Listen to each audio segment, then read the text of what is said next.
We are back with Talks with My Father, and today we're talking about comedians and the path that previous comedians have made for future comedians and the current ones, and a little bit about the sensitivities that comedians now have to address when it comes to stand up. I have my mother joining us today as a special guest to talk about comedians. All right, Dad. Hmm. Let's just jump in and get started here. Hmm. I want to talk about some of the greats that really paved the pathway for the comedians that we have now. And Okay. these would be Richard Pryor, Red Fox, Dick Gregory, Robin Harris. I would consider those the ones that really started. And I could be wrong because this might be Hmm. before my time. um, what have they contributed to comedy that has really stuck out for you? Well, just talking about, the Black experience. The Black experience is very complicated because, we tend to, about our pain to keep from crying. And I think that those guys made it okay to talk about the Black experience and things like that. So they Red Fox with back in the day, when you probably couldn't go to a club to see Red Fox, but you can always buy his records or whatever. So you can buy the records and you can listen to it in the privacy of your home. And that way, they would tell the kids, I'll go to bed and we're gonna put on the record or whatever they might have at the time. So they had things called the Chitlin circuits where underground where you could go see those guys play until they got to the big venues. So I think that that's what they paved the way for that, and for people like Eddie Murphy and Richard Pryor, and I think that they paved the way for them in that aspect. And we're talking about that. They were, the social justice of their day, especially Dick Gregory, because he went on to do things with about health. He helped people lose weight. And he also was friends with Malcolm and Martin Luther King. So he was really later on in his life, he was more about social justice than comedy. So he kind of paved the way for Chris Rock, so Chris Rock could talk about things in a comic way about political things.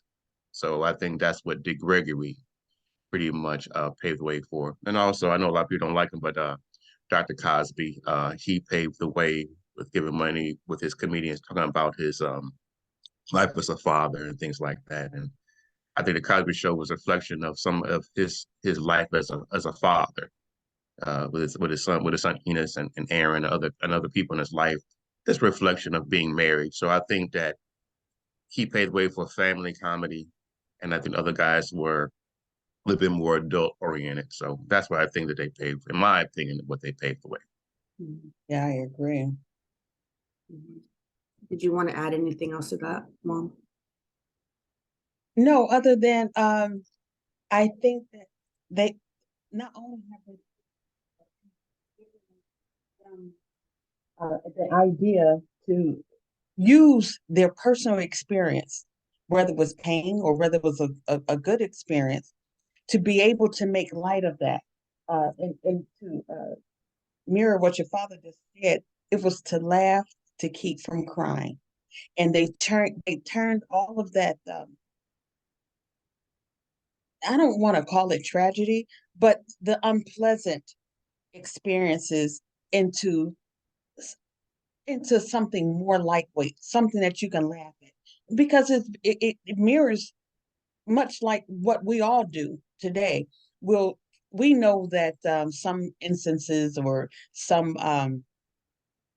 you know I don't know, an activity or an event that was sad to us, we found something to laugh about. I don't know. I know this sounds a little morbid, but maybe like a funeral. Like for instance, like when we went to Big Mama's funeral, Mm. we were we were sad about it, of course. I mean, that's Big Mama. We were sad, but what was funny was, the singing. I The remember. singing was, but even though it was done in love, It was done in love. So I appreciate that, but it was not kind to the ears. So while while the funeral was that wasn't a that was a very unpleasant event. We found something in it to make it to make it more pleasant. We would bring up things that Big Mama would say that was funny, that she used to laugh at. That's bringing back to life. So I think that's what they created a pathway for the comedians today to find things unpleasant, to shed a little light. Mm-hmm. And I think that because of that, we have people, not just we in the family, but a lot of people, they find it funny because they can relate to it. Mm-hmm. They can relate to it whether it happened to them or whether it happened to someone that they knew, or know, whichever. So, and I think that's a way of, because it's like a twofer. One, it brings back the memories of the loved one, and then two, it makes us laugh. It makes us smile. So yeah, I think that's Yeah. When I think about what you said about the singing at Big Mama's funeral, it reminds me of a phrase that I always hear is that you can't take Black people anywhere. We make a joke about everything. That just, yeah. It did a lot for me to try to hold that in. It was terrible. Yeah. Okay, but continue. Speaking about maybe laughing at maybe at the wrong time,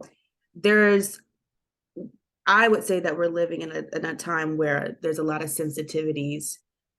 There's homosexuality, race, religion, politics, body types. Do you all agree or disagree that those are topics that we shouldn't discuss in comedy? At what point do we have to be politically correct when it comes to stand up? We talked about this last meeting. We talked about it last night. We can talk about those things, but I use example of comedians before you were born or whatever. It's whether it's the LGBT community, whether it's body shaming, whatever. I always think that each comedian has a genre or have people that are in that are his fans. Me and your mother, we in our early 20s, we used to watch Def Comedy Jam, Russell Simmons Def Comedy Jam on HBO. We introduced Martin Lawrence, Bernie Mac, and also Comic View on BET, which had Certain Entertainment DL. When they were comedians, they talked about their life experiences. You can tell a joke without it being offensive. You talk about life experiences. When I referenced Eddie Murphy from his one of his stand-ups, he referred to going to San Francisco and knowing San Francisco has a very large gay community. He says, when I go to San Francisco, I just assume that uh, the siren of a police car is pull over using the stereotypical what you think a gay person does. He never ever criticized the person's sexuality. He just talked about the circumstances. So he would say, what if Mr. T from the A-Team way before your time? What if he was, gay? Or he used examples of things like that. So I think that we are a very sensitive time. And I know that we can't say the things we used to say because of certain. I always say when you be better than you were yesterday, and we can't talk about the Holocaust. We can't talk about George Floyd. Those are certain things that are off topic, but there are ways that you can have a joke without it being offensive to certain people. And if you're offended, then you shouldn't go to a comedy club, or you shouldn't sit in the front. And I just think that it's how you can tell a joke. And I think that comedians now have to learn how to adapt to the time, because DL, you can't say the same joke you said in 1992 because it's now 2022. I know I'm getting off topic, but a good comedian to me is if I can make a 5-year-old laugh to someone that's 80, 90 years old. I always use example of Eddie Murphy. We know him from Raw and Delirious. You know him mostly for Dr. Doolittle or Shrek or Mufu on Milan. Mhm. So same thing with Robin Williams, the white comedian. He went from working Mindy to Mrs. Doubtfire to doing Lovelace and Happy Feet, and also won an Academy Award for Good Will Hunting. Same thing with Jamie Foxx. So when you can make a 5-year-old laugh all the way to someone getting ready to be in the grave at 90 years old, whatever. So I think that That makes a good comedian. that makes a comedian that you can adapt to all circumstances, and you gotta need to read the room. So Now, on that note, and I do agree, because mhm. you should be able to make a 5-year-old, learn and read your room. Your audience is, for the G movies and PG movies, yeah, you're gonna make a 5-year-old laugh, a 6-year-old laugh. Now, this is the thing that I have a problem. You the minstrel comedy stuff and all the blackface. See that, oh, they just, some people thought that was hilarious. They thought it was hilarious, but yet it was very offensive. Now, even today, we find that people are being pulled out on the carpet by doing blackface. I don't know, for Halloween or whatever. And, they thought it was funny. They said, oh, it was just a joke. It was just, yeah, well, see, now that the gloves are off, everybody is a target. Mhm. So when you're talking about the gay community, uh, I don't know, communities of different ethnicities and that sort of thing. See, now everybody wants to get woke. And it's not funny anymore, because see, now everybody's a target. Mhm. But when blacks were a target at some point, and I'm just using blacks because that's the race that I'm just speaking of, because Mhm. there are of course many other races that were the pun of the joke, um butt of the joke, whatever you want to call it. But anyhow, we can't be woke when we don't want to bring the attention to this matter when it affects you, because guess what, it affected somebody else before. So I think that when you say that, I don't know if it's necessary to be taken out of the, because like Mark just mentioned, now they talk about the situation, a circumstance. It's not about a person. I think when you talk about when you single out a person, I think that's when you kind of crossing the line a little bit. But when you talk about a situation, well, that's different. If the shoe fits, Mhm. wear well. But no one called you out. They just called out the situation. So I think that should be the fine line. Mhm. Also, when like one of the good comedians right now is Kevin Hart. One of his first specials, "Feel My Pain," he talked about his father's drug addiction. All right, you're gonna learn today. He talked about his circumstances, and not necessarily. Maybe you could relate to it. Maybe you had a loved one that had addicted to alcohol or something. He talked about his self's own experiences.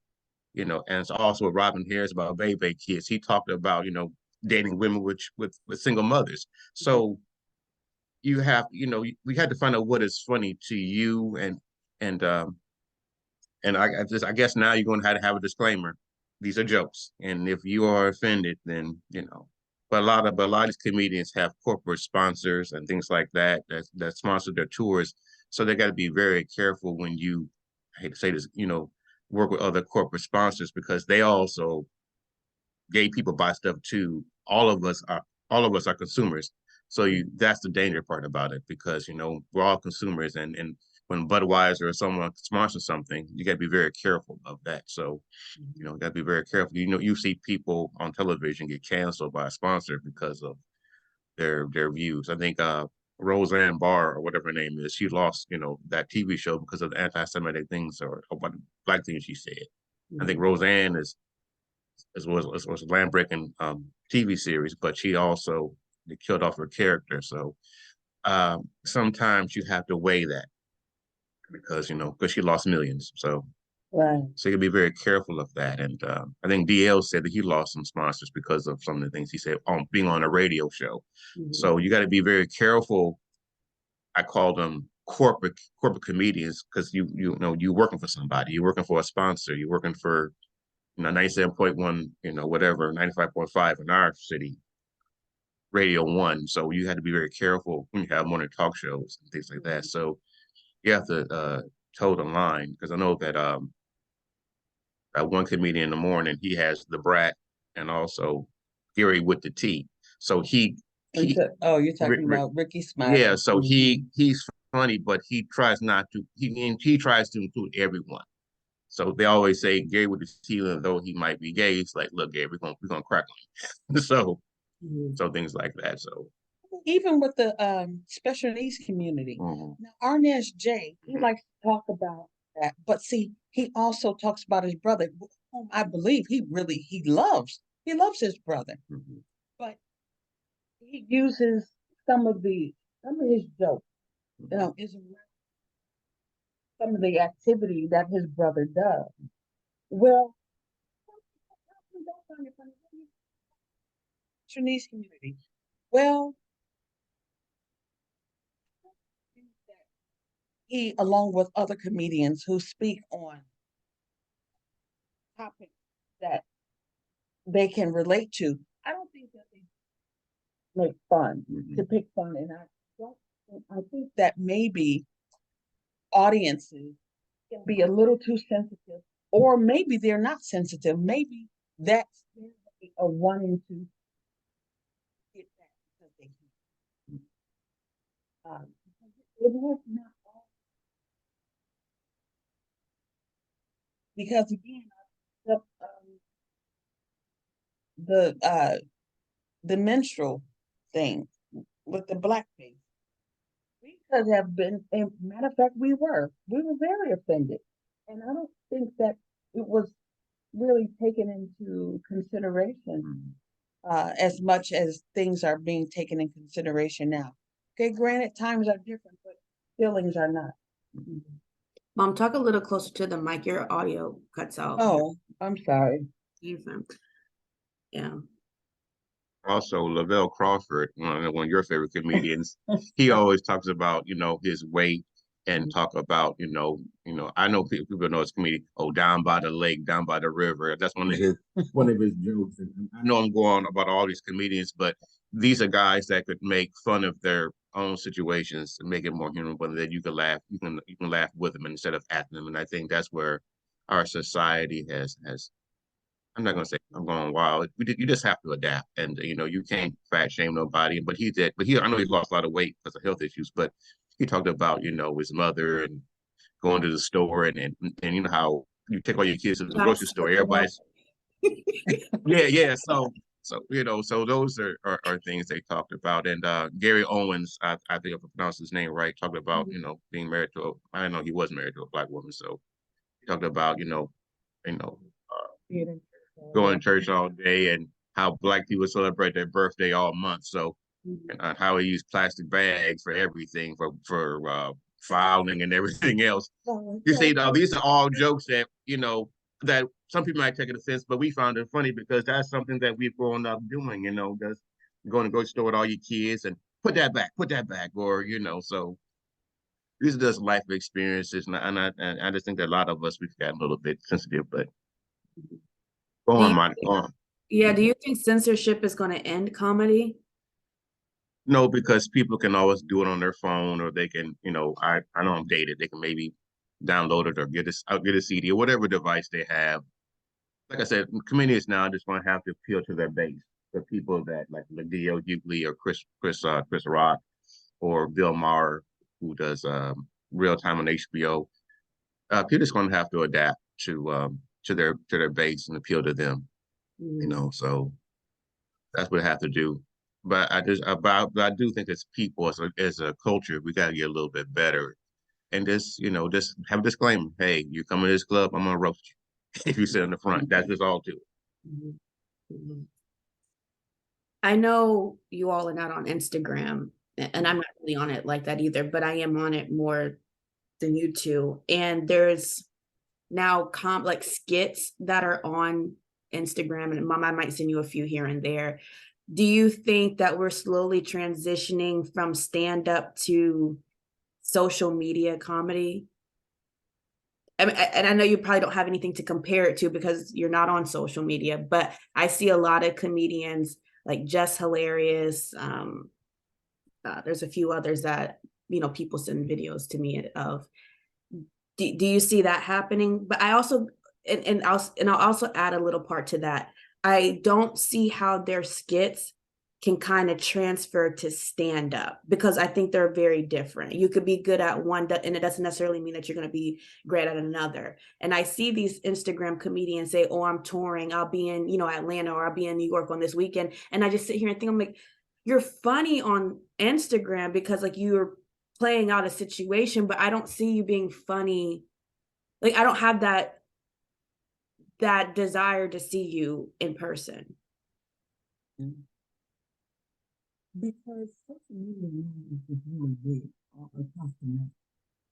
So I think that social media is going to grab the attention of a lot of people because that's where everything is going now. You almost can't. I mean, look, you're streaming movies now online, so people are not going to like they used to. I mean, they're going now to the open one, uh, but a lot of things are moving to the media, and comedy I think is the same. I mean, that's just like Rock not too long had his going on Netflix, I believe. Yeah. So if you don't those platforms, you might just miss it, or you have to hear about it from someone else if you don't have it. Mm-hmm. So yeah, I think it is slowly but surely.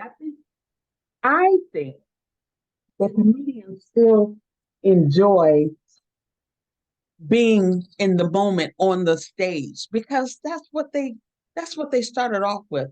And it's something about it might make them feel comfortable, make them feel engaged, with an audience when they do it live.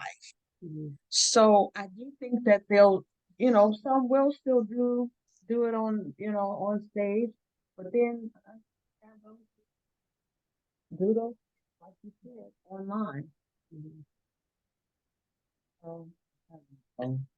I think it's a generational thing. Like I was saying before, I think Instagram, like I was saying with Red Fox back when my parents when they had it looking on a record or album or whatever. I know I'm dated, but I guess it was right now since you can't get on Saturday Night Live or whatever like Eddie Murphy did or things like that.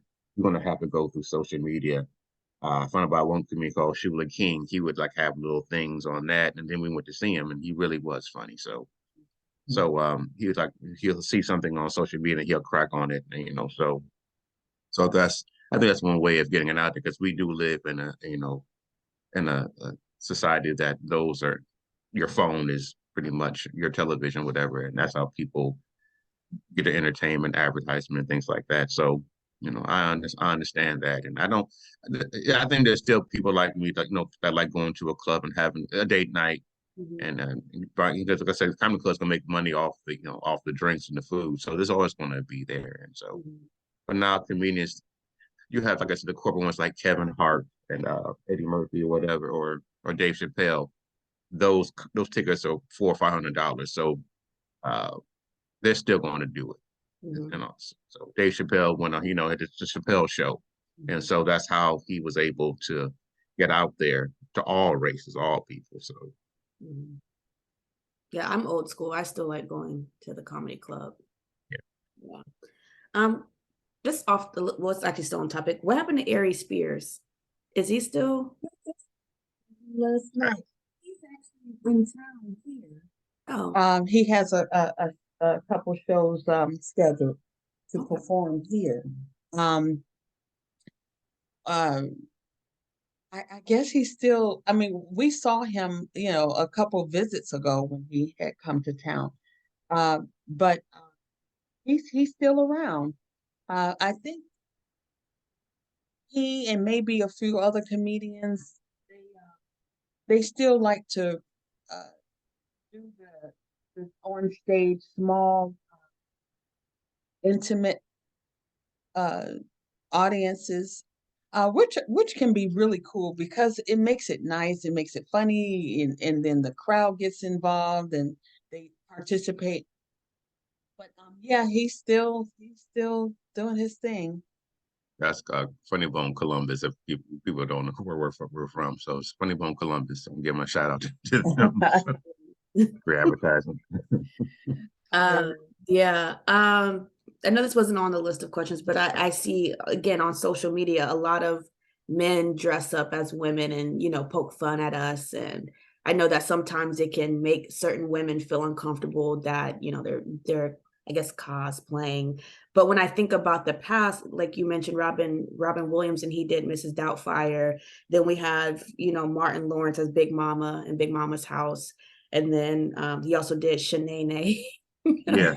And Uh, even before then, Flip Wilson. yeah, He yeah. does. Um, what's who's that comedian that played Bruce Almighty? My goodness. Oh, Carrey, is it Jim Carrey? Yeah, Jim Carrey. yeah. Yeah, okay. He also dress up as a woman in a Think, skit? He did uh, on In Living Color. Yeah, that's Some- what I thought. Yeah. So do you think that this is just another recycling of playing off of, I guess, the stereotypes of women? I know for a lot of us black men, we think that's degrading to put a black man in a dress. I know Dave Chappelle talked about you're never going to see me in a Mhm. dress. Talking about slavery and how they would put slave boys, dress them in dresses and make fun of them. That's why a lot of black men find that very offensive. But you know, you have to take it in. I don't like it, but Mhm. I always felt that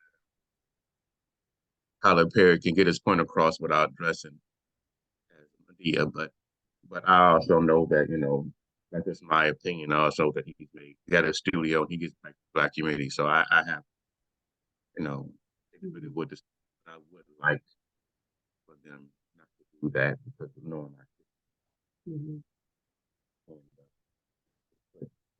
Working. yeah, bunk breaking. I know that Dave Chappelle said I'm not going to dress up as a dress. They tried to in Silver Streak when he was working with Martin Lawrence. They tried to put him in a dress. He said, "No, I'm not going to." You can look it up on YouTube or whatever. He said he's going to do that. So I think it's degrading both ways. But as long as it's hopefully Shanae was funny. It was funny. Also, he was also the executive producer of that show. So I know Jamie Foxx did it in Living.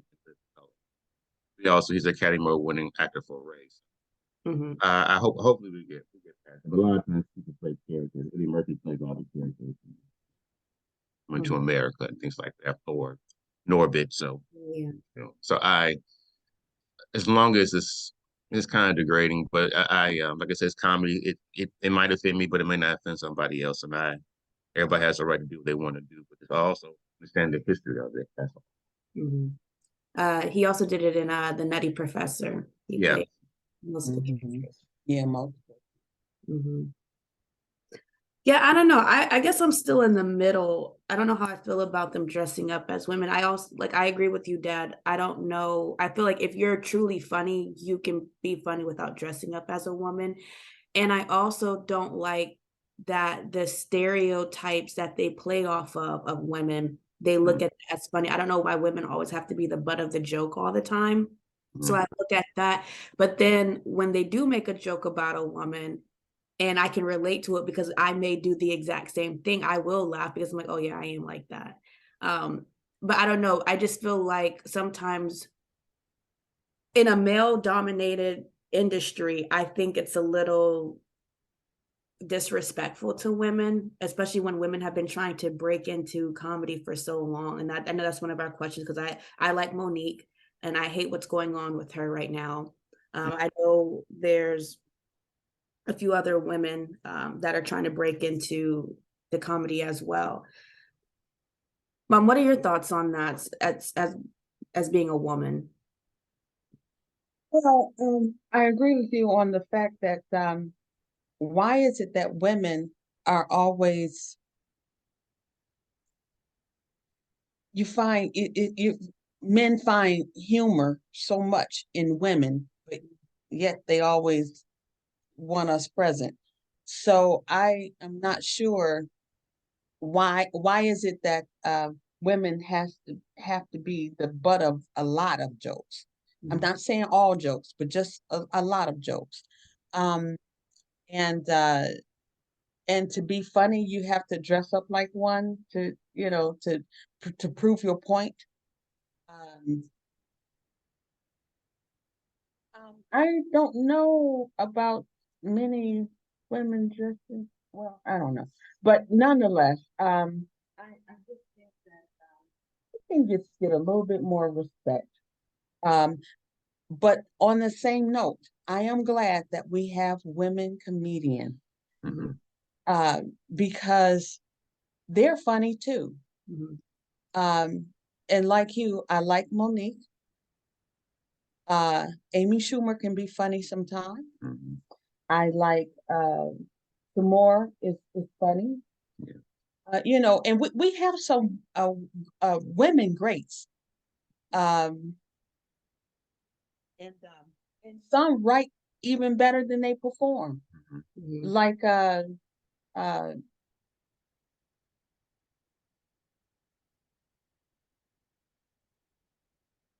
he has that really peculiar voice. But anyway, they're good in comedy as well. Mhm. Jokes, and they can really and I think this is a little bit it's a little shot at them. Mhm. Little punching. And I know that they can be on the stage and be funny too. Mhm. Um, and shout out to girls because they can get it done too. Yeah. I see Tiffany Haddish is doing really well for herself in comedy. I think she does really well in movies. I haven't seen her in stand up yet. Yeah, I haven't either. I like her.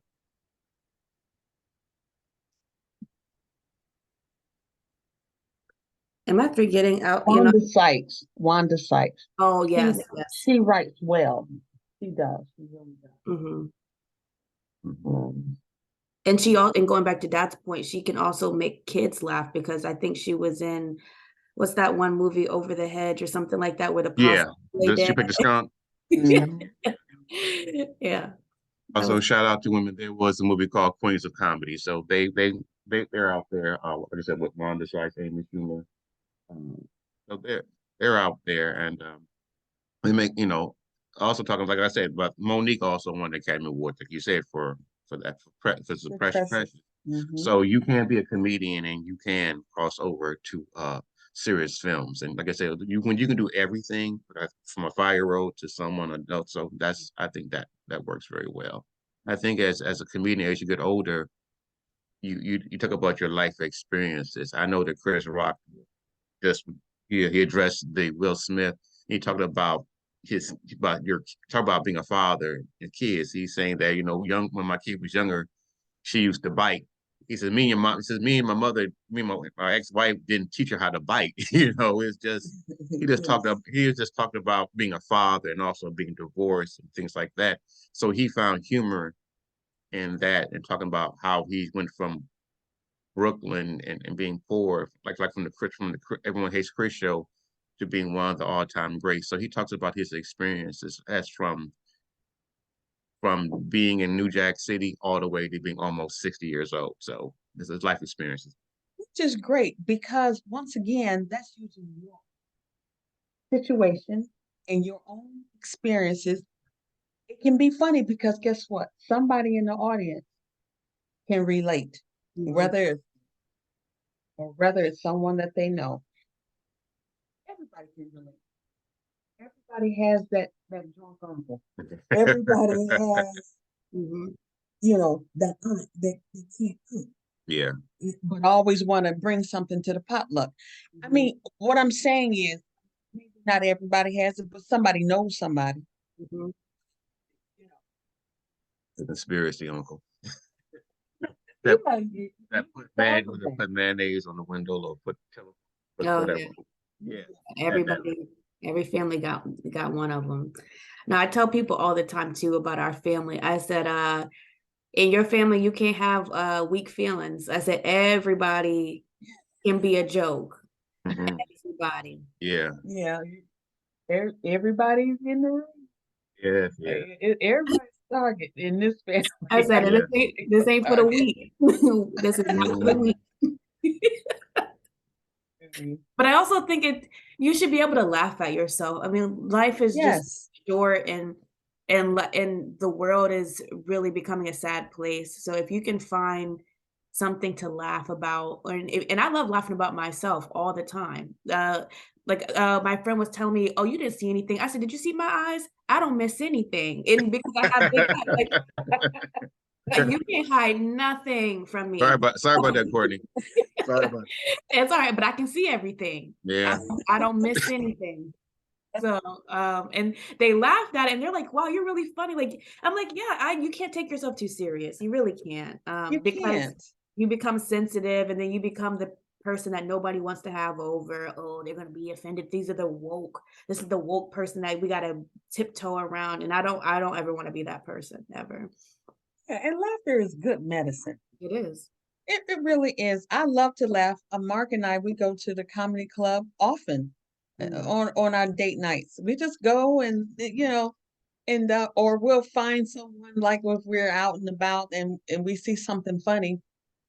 Believe me, it's dinner time laughter because we are going to talk about it like Casper. But anyway, I don't know. You don't know what we're talking about, but that was it was an inside joke. But yeah, but it is. It really, I think it's healthy.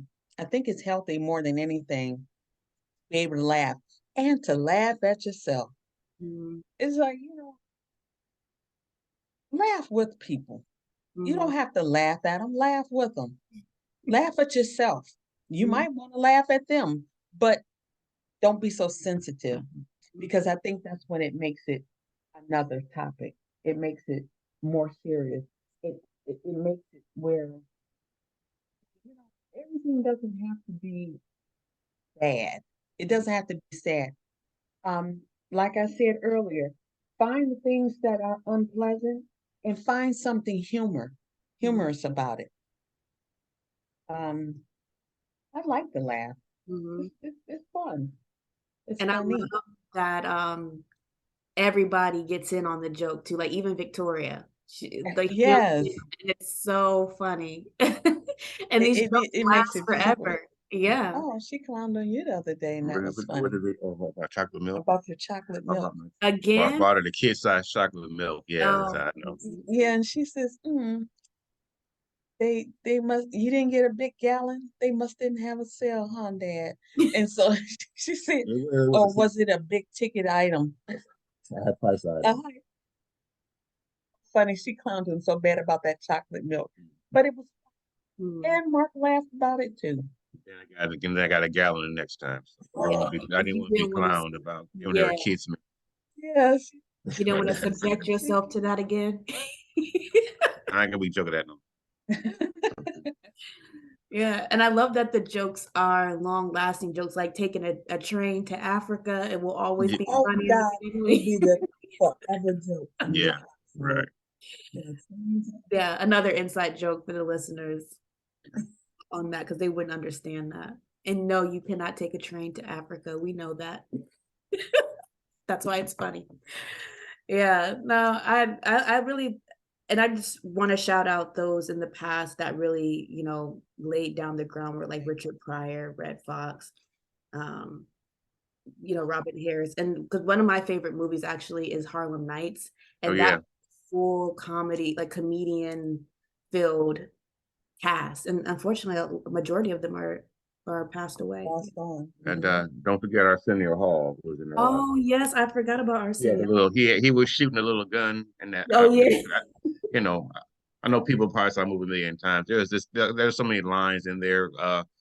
Kids give me bad luck and things like that. And why would you put orange juice with this much just a swallow? Shoot me in my Yeah. pinky toe. I dare you, it's Yeah. right there. Shoot me in my pinky toe. There's so many things, and and Red Fox put on the glasses. So it was there's just so many jokes and legends in there. And like I said, there were plenty of things that make you funny. He made fun of people stuttering. Don't take this ass whoop. There's so many. Today, that movie it offends if people with stuttering problems or people, snaggletooth with no teeth. It was, it was just funny. It came out in 1989, but it was, today. Some people take it I as pray that movie never gets canceled because that was so funny. It was. It was like Mark said. It's a full cast of comedians, and it was hilarious. Mhm. Robin Same Harris with was in there, a Friday little too. cameo. Yes, yes, Robin Harris. It sure was. Mhm.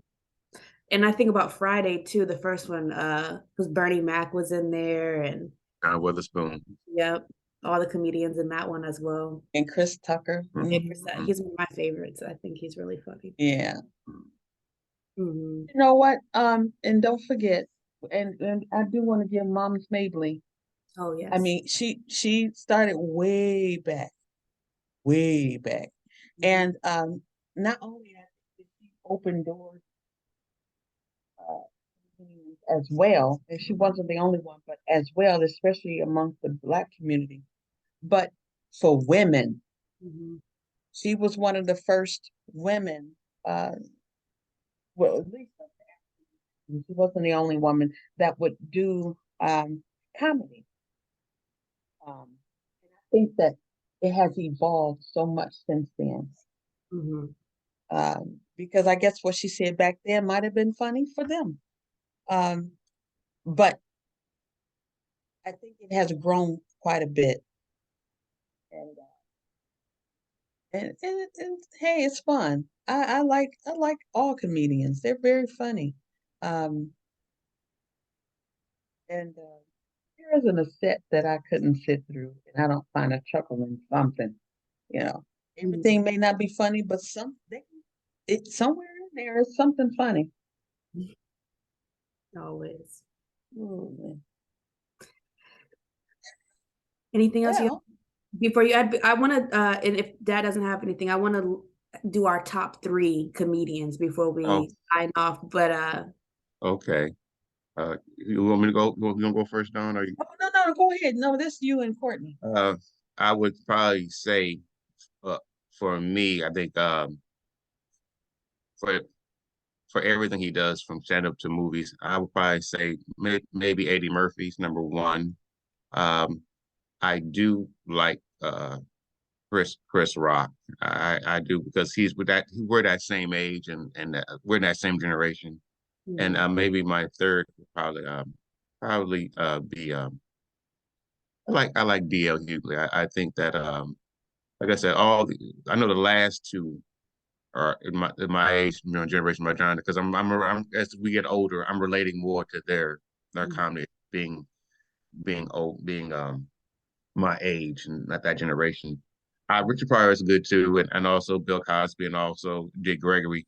But as I get older, I can relate more to them because of as I age and lose I lost my hair and everything, so I can relate to them.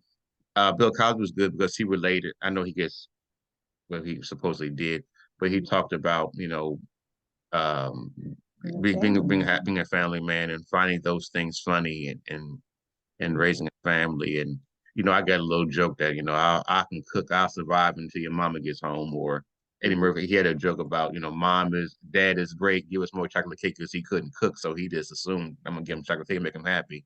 And I think his wife Camille said that's not healthy. So that's not healthy to get a kid chocolate cake. So that was just as an older man and also sending his kids to college, that his comedy was basically about that and with raising his children. So, but those are my top three because basically it's Eddie Murphy because what he's done from going from Saturday Night Live to doing Shrek and Donkey and also being a director of Harlem Nights. So how he's progressed in his career from being a 19-year-old on Saturday Night Live to a older man now. So his so also honorable mention Bill Maher. I think he does stuff on HBO real time. George Carlin, who he also talks about life experiences, and I think Robin Williams. People don't forget about Robin Williams. He did things from Mork and Mindy all the way to winning an Oscar for Good Will Hunting. Like you said, comedy is subjective, and some people like political humor, like Chris Rock or Dave Chappelle, and there's some people that like slapstick comedy, whatever. To me, I think it's funny when someone falls down. I don't want to bust a spine or break a hip, but it's funny when someone catches themselves. They don't think no one's looking that they fell. I think that is funny. I saw you. Funny. Yeah. I think that is. I know it's childish, but it's funny to me when they try to catch themselves when they fall or they don't think no one's looking or something. Or you see someone digging in your nose when they're driving. Yeah, I see you, little nasty. Where you gonna put that bug? You got a Lexus. Where you gonna put that bug at? That's a fine vehicle. You digging your nose. Oh my goodness. That is hilarious. No, that reminds me I was in high school and they didn't put the salt down yet on the walkway up to the front entrance. And I was like sliding and fumbling and I just wouldn't fall down. And it was so funny because somebody was like, just fall already. And I was dying laughing. I thought it was so funny. And they told me that it took me forever to go down. And that I was fighting it too hard. It was so funny. And I was able to laugh at myself because I know I look ridiculous. It was so funny. No, people falling is funny to me. Especially, well, if they're not hurt. Like, I know right. Okay. And then after that, I'm laugh. I think for me, and this was really hard because I actually had like a top 5, but I think my top 3 would be Bernie Mac, just because I really love the Bernie Mac show. Those shows don't ever get old to me. I was just watching an episode yesterday. Lavelle Crawford, of course, because the poisonous dart will always be funny to me. And the 2 chops to the throat. Yeah. And when he said he thought the plane was going down, and he said he was too fat to scream. So that was funny. And then I would have to say Cedric, the Entertainer, especially the Johnson's family reunion. I thought that was funny with Uncle Earl. And what was her name? Tangerine. He was with Tangerine. and I guess my honorable mention would be Dave Chappelle because I love that he's authentic in himself and that he doesn't try to change who he is to appeal to the more sensitive crowd. And I think I love that because once you start changing who you are to appeal to other groups, I think you kind of lose your authenticity. And, I think you're easily manipulated and you can't handle the pressure. So I would have to give it to him. And shout out to him because he lives in Ohio. And anybody would, with all that money, live in our state. But that's what's good. Your top 3? Oh, You have top five. We don't have any. Oh no! It's so many. I don't even know if I can do a top anything. It's hard. But don't rank I them. love Just to don't rank laugh. them. Don't rank them. Just put down who you like. Yeah, in no particular order. Oh, okay. I do like Cedric the Entertainer. I like Earthquake. Mhm. I like I I think she can be funny. I like um, Chris Tucker, Mhm. especially old Chris Tucker, because I haven't seen him lately, but I do like him. I like Chris Rock. Um,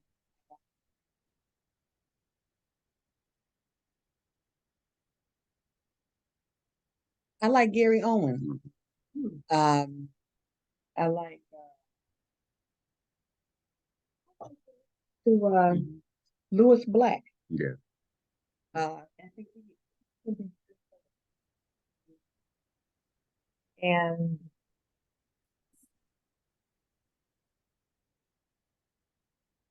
Yeah. I think you do. and I said more. And Cole. oh my goodness, how did I forget that? That should have been Dion Cole. I like him. I like LaBelle Crawford. Yeah, because I do like that down by the lake.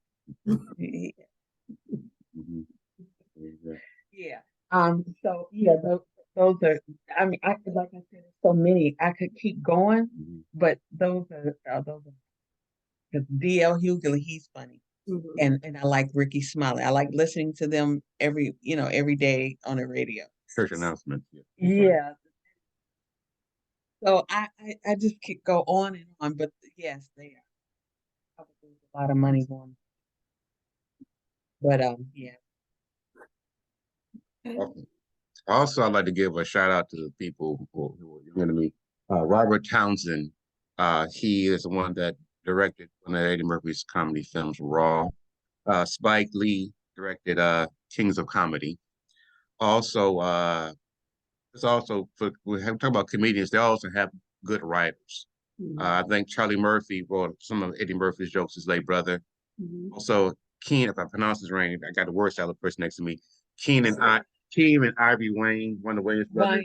Wait, Keenan Wayans. He's wrote a lot of Eddie Murphy's jokes, and also he did In Living Color on Fox way back in the '90s. So also you said Cole was on. He wrote for who? Um, for Conan O'Brien. O'Brien. So and also Wanda Sykes also wrote a lot of jokes, and also the person who hope people can look up her name because a woman wrote 40-year-old virgin, and that was written by a woman. So there are a lot of women that are behind the scenes. There's some people that are better writers than being up front. Because a lot of times when comedians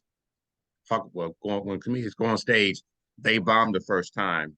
Because I know Jamie Foxx got bombed, got booed on